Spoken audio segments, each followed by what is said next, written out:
رضی اللہ تعالیٰ عنہ یہ بھی جلیل القدر تابعی ہیں، اللہ اکبر۔ ان کے بارے میں آپ نے اکثر سنا ہوگا، سعید ابن مسیب مولائے کائنات کے خاص شاگردوں میں سے تھے، اور واقع کربلا کے موقع پر ان کے حوالے سے جو روایت ہے وہ بھی آپ نے سنی ہوگی کہ سعید ابن مسیب جو ہے، جس وقت یزید نے شرارت کی اور 3 دن تک کے مدینہ منورہ کو تاراج کیا، تو حضرت سعید ابن مسیب کہتے ہیں کہ میں دیوانہ بن کر مدینہ منورہ کی گلیوں میں پھرتا تھا، اور اس کے بعد میں دیکھتا تھا 3 دن تک کے مدینہ منورہ میں مسجد نبوی میں نہ اذان ہوئی نہ نماز ہوئی، لیکن میں یہ دیکھتا تھا جب مسجد نبوی میں گھوڑے بن گئے، جب مسجد نبوی کی بے حرمتی ہوئی اور میں دیوانہ بن کے پھرتا، انہوں نے مجھے پکڑا مارا، دیوانہ سمجھ کر کے چھوڑ دیا۔ لیکن میں نے کیا دیکھا، جب اذان کا وقت ہوتا تھا تو قبر رسول سے اذان کی بھی آواز سنی گئی، اور جب نماز کا وقت ہوتا تھا تو قبر رسول سے میں نے نماز کی آواز بھی سنی۔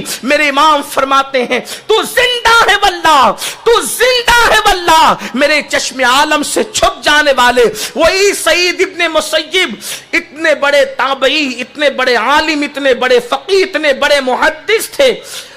آپ کی کتابیں آپ کی بیٹی نے، جس کا نام درہ بتایا جاتا ہے، انہوں نے آپ کی ساری کتابوں کو یاد کر لیا۔ سعید ابن مسیب کی بیٹی نے اپنے والد سے علم حاصل کیا، اور حاصل کر کے وہ سارے علوم ازبر کر لیے، زبانی یاد کر لیے۔ عبد الملک ابن مروان نے اپنے بیٹے کا رشتہ سعید ابن مسیب سے ان کی بیٹی جو عالمہ فاضلہ مفتیہ تھی ان کے حوالے سے طلب کیا، تو آپ نے نہیں دیا، اور اپنے ایک شاگرد سے ان کا نکاح کر دیا۔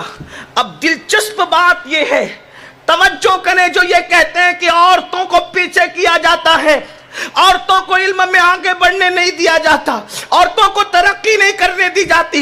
اے خاتون جنت کی کنیزوں، مدینہ منورہ کی زمین نے یہ منظر بھی دیکھا، چشم فلک نے یہ منظر بھی دیکھا کہ جس وقت سعید ابن مسیب کی بیٹی کا نکاح ان کی عظیم جلیل القدر شاگرد سے ہوا، تو دوسری صبح کو وہ آپ کے داماد، جو شاگرد بھی تھے داماد، صبح کو اٹھ کر کے جانے لگے، تو سعید ابن مسیب رضی اللہ تعالیٰ عنہ کی شہزادی نے اپنے شوہر سے کہا، کہاں جا رہے ہو؟ تو کہا میرے استاد حضرت سعید ابن مسیب رضی اللہ تعالیٰ عنہ کی محفل میں جا رہا ہوں تاکہ علم حاصل کروں۔ تو اس خاتون نے فرمایا، یہیں بیٹھو، کہیں جانے کی ضرورت نہیں، جو علم تمہیں سعید ابن مسیب کے پاس ملے گا وہ سارے علوم میں تمہیں سکھا دوں گی۔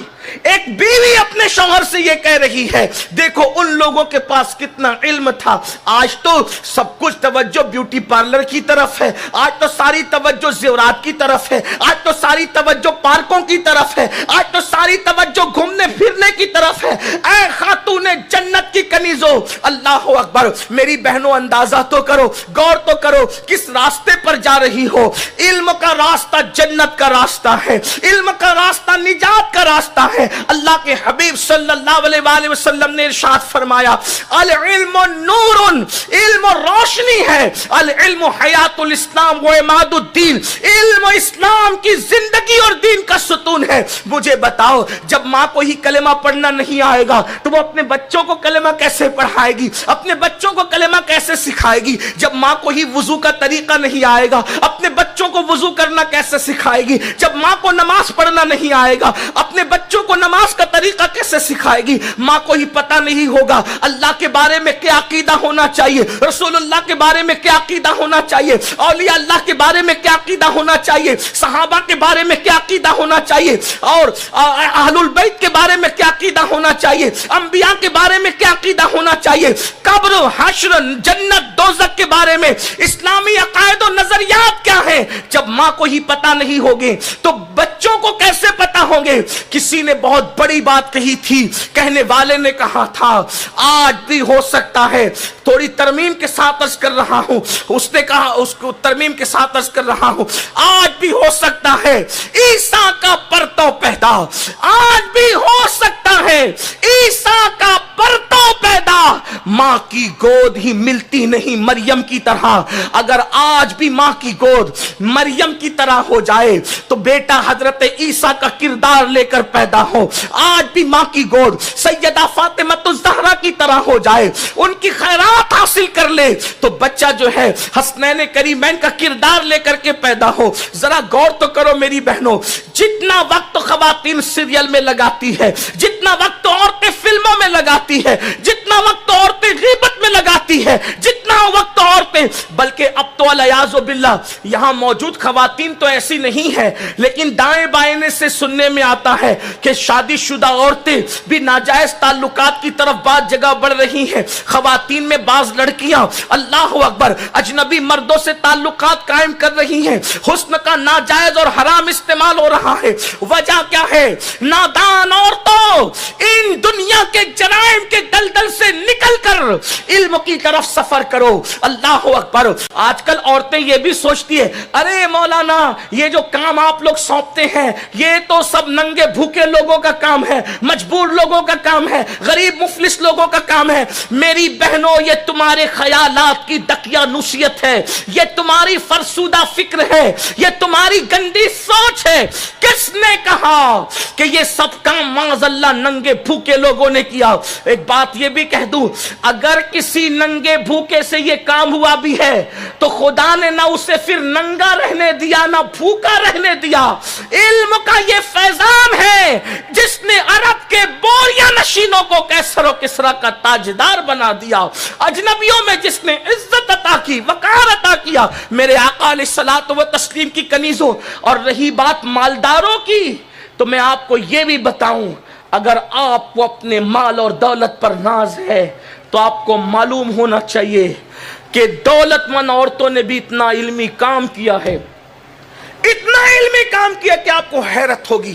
آپ کو پتا ہے عباسی بادشاہ مشہور ہے جسے دنیا ہارون رشید کے نام سے جانتی، اس کی بیوی زبیدہ بنت جعفر یہ نہر زبیدہ کے حوالے سے پہچانی گئی، سرائے بنانے کے حوالے سے پہچانی گئی، لیکن زبیدہ کو علم سے اتنی دلچسپی تھی، وہ ایسی علم دوست خاتون تھی کہ جہاں سرائے بنائے، نہر زبیدہ بنائی، بہت ساری چیزیں کی، وہیں پر انہوں نے کئی علمی دانشگاہیں بھی قائم کی، کئی مدارس قائم کیے، اور اس عورت کو جس کا نام زبیدہ خاتون ہے، جس نے حضرت بہلول دانا سے جنت تک حاصل کی، جیتے جی ایک ولی کی زبان سے جنت کی بشارت حاصل کی، اس خاتون کا علمی ذوق یہ تھا، ذوق قرآن یہ تھا کہ اس نے 100 قاری باندیاں اور کنیزیں خرید رکھی تھی، 100 قاری قرآن قاریہ، 100 قاریہ عالمہ کنیزیں خرید رکھی تھی، اور ان کو اس نے فری کر دیا تھا تلاوت قرآن کے لیے اور علم کی خدمت کے لیے۔ یہ مالدار خواتین کا کارنامہ۔ اور رہی یہ بات کہ پھر آپ دیکھیں گل بدن خاتون، اسی ہندوستان کی سرزمین کی گل بدن خاتون، گل بدن خاتون ظہیر الدین بابر کی بیٹی ہے۔ آپ دیکھیں یہ گل بدن خاتون وہ ہے جس نے ہندوستان کی تاریخ پر اللہ اکبر ہندوستان کو ایک مستند تاریخ عطا کی۔ اللہ اکبر۔ وہ اس کا تعلق پڑھنے سے ہے، اور آپ جب اس کو پڑھیں گی تو آپ کو پتا چلے گا کہ اللہ اکبر اس خاتون کے پاس علم کتنا تھا۔ اللہ اللہ، علم تاریخ بھی اس کے پاس، علم حدیث بھی اس کے پاس، علم الاسرار بھی اس کے پاس۔ اس کے بعد آپ دیکھیں شاہ جہاں کی بیٹی جہاں آرا بیگم کی زندگی کو آپ دیکھیں، جہاں آرا بیگم کا نام تو آپ نے سنا ہی ہوگا۔ اللہ اکبر۔ اب میں عرب کی بات نہیں کر رہا ہوں، اپنے پیارے ملک بھارت ہندوستان کی بات سنیں، جہاں آرا بیگم اللہ اکبر۔ آپ کو اگر اپنی دولت پر ناز ہے تو کسی کا باپ زیادہ سے زیادہ دکان کا مالک ہے، کسی کا باپ فیکٹریوں کا مالک ہے، کسی کا باپ کوئی بزنس بزنس کر رہا ہے، کوئی کاروبار کر رہا ہے. جہاں آرا بیگم کا باپ تو اکھنڈ بھارت کا بادشاہ تھا، شاہ جہاں کی بیٹی تھی، اللہ اکبر، اورنگزیب کی بہن تھی. جہاں آرا بیگم علم کتنا تھا، یہ حافظہ تھی، قرآن کی حافظہ. شاہ جہاں نے اپنی بیٹی کو حافظ قرآن بنایا تھا، قرآن کی حافظہ تھی، عالمہ تھی. علم حدیث پر اللہ نے ملکہ عطا کیا تھا. اور اللہ اکبر، علم تصوف سے اتنا شغف تھا کہ تصوف پر جہاں آرا بیگم نے کئی کتابیں لکھی. اور اللہ اکبر، ان ساری کتابوں میں 2 کتابیں اب بھی دنیا کے اندر موجود اور مشہور ہے. ایک تو سرکار غریب نواز رضی اللہ تعالیٰ کی زندگی پر مونس الارواح نام کی کتاب جو شہزادی جہاں آرا بیگم نے لکھ کر کے قوم کو تحفہ عطا کیا. اس کے بعد مونس الارواح کے بعد جتنی کتابیں غریب نواز پر لکھی گئی، بڑے بڑے علماء، صلحاء، دانشوروں نے جہاں آرا بیگم کا حوالہ دیا. اس سے پتا چلا علم کی خدمت صرف غریب لوگ نہیں کرتے تھے، مفلس لوگ نہیں کرتے تھے. اور یہ جو دقیانوسی لوگوں کا خیال ہے کہ معاذ اللہ ننگے بھوکے لوگ علمی اور دینی خدمات کرتے تھے، یہ جھوٹ ہے. قوم کے غریبوں نے بھی علم کی خدمات انجام دی ہے، اور مالداروں نے بھی. اندازہ فرمائے ملا بدخشی کی زندگی پر جو سوانح ملتی ہے وہ جہاں آرا بیگم کی لکھی ہوئی ہے. اس کی علمی خدمات یہ ہے. اللہ اکبر، اس سے پتا چلا ہمارے جو گزشتہ دور تھا اس کے غریب لوگ بھی علم کی خدمت کرتے تھے، مالدار لوگ بھی علم کی خدمت کرتے تھے، دولت مند لوگ بھی اور دولت مند خواتین بھی. یہ جو آپ کے دل و دماغ میں گھومتا ہے کہ دولت دولت آئے تو چلو عیش کر لو، عیاشیاں کر لو، پارک کو گھوم لو، موج مستی مزے کر لو. یاد رکھیں، ہم یہ نہیں کہتے اچھا نہ کھاؤ، اچھا نہ پہنو. شریعت نے جتنی جو ہے وہ گنجائش رکھی ہے، اچھا کھاؤ بھی، اچھا پہنو بھی، حدود شرع میں رہ کر جو ہے وہ زندگی کے مزے بھی لو، حدود شرع میں رہ کر انجوائے بھی کرو، لیکن گناہ مت کرو، حرام کام مت کرو. اس لیے کہ یہ جرائم، یہ حسن کی نمائش، یہ ولیموں میں بے پردگی